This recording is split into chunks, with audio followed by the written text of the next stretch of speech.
Po duke ditë rolin e institucioneve të sigurisë, policisë Kosovës, që luan në mbrojtjen e rendit të qetësisë publike,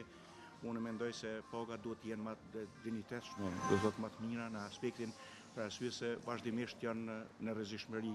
Puna atyre 24 orë është e rrezikshme, prandaj njësitë e posaçme, konkrete e tjera duhet të kenë paga të dinjitetshme në mënyrë që ata mund të ekzistojnë, të mbajnë familjet e tyre e tjera.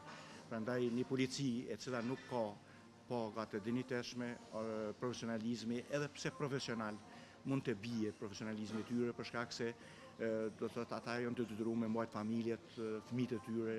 dhe në këtë mënyrë do të thotë mbaren krejt prej pagave, prej tarnave. Prandaj një shteti duhet të investojë më shumë në paga, të investojë në rrezikshmërinë e pjesëtarët policisë, sidomos njësitë të përkatësit të operacioneve, njësiteve të krimeve të rënda, do të sektorin njësitë të rënda krimeve ekonomike, pastaj drogës, trafikimit që njerëzore e tjera, do thotë në njësitë të cilat kanë një rrezikshmëri më të madhe në aspektin e punës për arsye se ata ballafaqohen çdo herë me rrezikshmëri të tilla dhe shteti duhet të investojë më shumë, do thotë tek zyrtarët policor, në mënyrë që të ngriten edhe në aspektin profesional, edhe moral, edhe njerëzor e tjera, në mënyrë që ata të kenë vullnet të shkojnë punë dhe ta kryejnë detyrën e tyre sipas rregullativës dhe ligjit mbi polici. Vazhdimisht kemi pas probleme në logjistikë, prandaj një polici profesionale e aftë me mbrojtje rendit të qetësisë publike duhet të ketë edhe logjistike, pajisje teknike, teknologjike të tyre. Për shembull, në disa rajone të Kosovës policore mungojnë automjetet,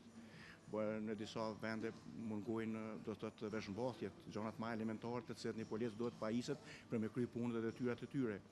Gjithashtu të njësitë të caktuara, të cilat 24 orë janë online, do të thotë në punë, në veprime të caktuara,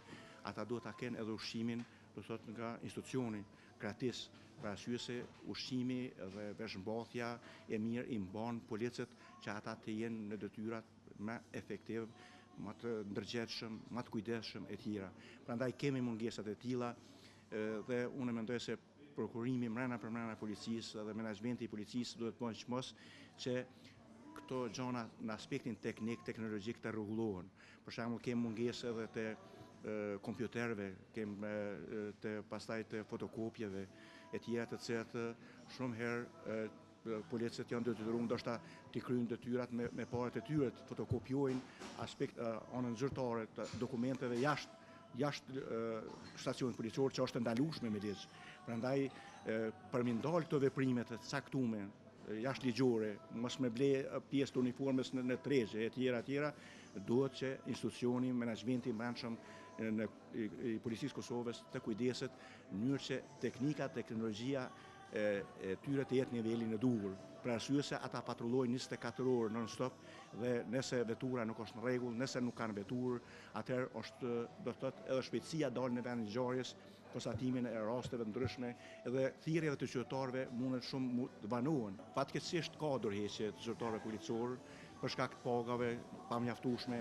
pastaj për shkak të jo të kujdesit sa duhet zyrtarëve policor në kryen e detyrave zyrtare, në gradimet e tyre të brendshme, të cilat gradime, në pozicionet e tyre e tjera, shpeshherë ata demoralizohen dhe për shkak të demoralizimeve të tilla janë detyruar ta shohin do të thotë policinë e Kosovës.